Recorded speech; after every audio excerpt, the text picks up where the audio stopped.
उसमें साबुन से धोते हैं, धोबी के घर दे आते हैं। ये तो असली धोबी का घाट है।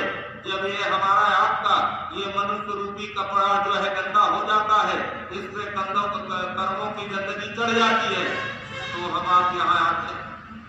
और यहाँ पर गुरु महाराज ने तरह तरह की सेवाएं बना दी। धोबी क्या जब कपड़ा ले आते हो तो ले जा करके पत्थर के पाटा पे पटक पटक के धोता है। ऊसर की मिट्टी में सबसे पहले तो लपेट के रख देता है। चाहे आपका कितना भी कीमती कपड़ा हो, लेकिन वो ऊसर की मिट्टी जो उसके यहाँ आती है उसी में लपेट के रख दो। अगर आप धोबी के घर पहुंच जाओ और आपने देखा कि हमारा तो ये 10,000 रुपए मीटर का ये कपड़ा था, इसने मिट्टी में ये हालत कर दी, तो साफ नहीं होगा। लेकिन वो पहले वो उसी मिट्टी में लपेट के रख देता है और फिर कदाप में लादा और ले जा करके और वहां घाट पे नदी किनारे तालाब के किनारे और उसको पटक के पाटा पे जो है धोया। अगर कमजोर कपड़ा है तो फट भी जाता है। और फिर उसको कड़कड़ाती धूप में सुखाया और फिर उसमें लोहा गर्म करके जब रगड़ा और तब उसमें लाइट और चमक आ गई।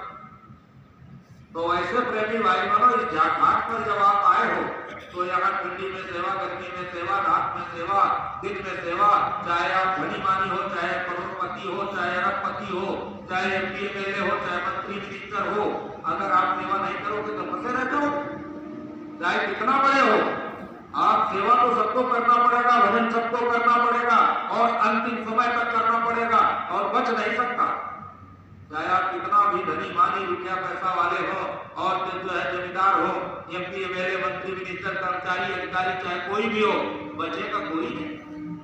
आप यहाँ अधिकारी बनो, लेकिन जब महाकाल भगवान के दरबार में जाओगे और सारी अकड़ ऐठन और सारा जो है घमंड चूर हो जाए, फिर एक ही जगह जाओगे, बचोगे नहीं।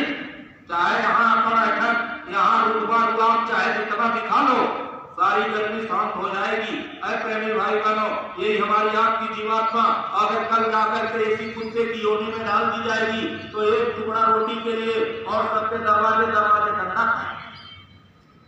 तब वहाँ MP MLA मंत्री मिनिस्टर कर्मचारी अधिकारी वहाँ का गुलाब वहाँ नहीं चलेगा।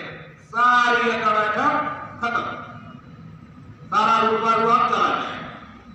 यही हमारी आपकी जीवात्मा जब अस्थावर योनि में डाल दी जाएगी, उपमज योनि में डाल दी जाएगी, अंडज पिंडज योनि में डाल दी जाएगी और सारी अकड़ाहट खत्म हो जाएगी। अब आप ऐसे जो है रास्ते पर खड़े हैं प्रेमी भाई बहनों, 184 भरत के पांव पे अटके हुआ है, अवध की पासा ना लगा तो फिर 84 जाए सीधे, 84 का दरवाजा खुला हुआ है। जरा सा भी कर्म खराब हुआ तो उसमें चले जाए, फिर वहां से निकलना मुश्किल हो जाएगा प्रेमी भाई बहनों।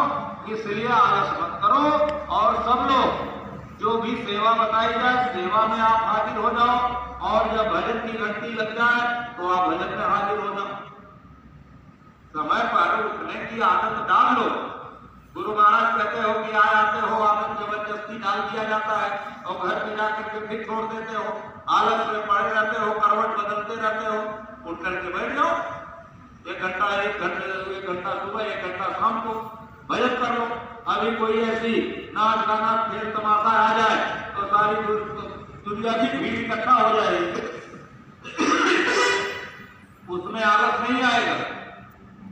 अभी आप जो है कितना भी और मेहनत किए हो, जो है आप फावड़ा चलाए हो, कुदाल चलाए हो और यहाँ भजन की घंटी लग जाए तो आपको कहेंगे कि आप तो बहुत थके हैं, भजन में नहीं जाएंगे। लेकिन अभी अगर आपको पता लग जाए कि हम पाली खेड़ा सेवा कर रहे थे और वहां पर हमारा कुर्ता छूट गया और उसमें हमारा 30,000 रुपया पड़ा हुआ है, तो आप यहाँ से दौड़ते हुए पाली खेड़ा चले जाओगे, सारा जो है आलस खत्म हो जाएगा। अब वहां आलस नहीं लगेगा क्योंकि उसमें माया है। और जो हमारे आपके जीवात्मा के कल्याण के लिए जो है चताया जा रहा, बताया जा रहा, घंटी लगी, उसमें आप कहोगे कि अरे भाई हम तो आज बहुत थके, आज नहीं जाएंगे भजन में, कल चले जाएंगे, आज तो बहुत आराम कर ले थोड़ा। लेकिन अगर आपको माया का अगर जहां ध्यान आया तो वहां माया हमारी छूट गई कुर्ता में, तो आप भागे दौड़े चले जाओ, क्योंकि माया के बिना काम नहीं चलेगा। आप ये सोच करके भागे चले जाओ, उससे लगाव है, उससे प्रेम है आपको प्रेम नहीं है। अगर आपको भजन से प्रेम हो तो जैसे ही घंटी लगती है, घंटी इसलिए लगती है आपको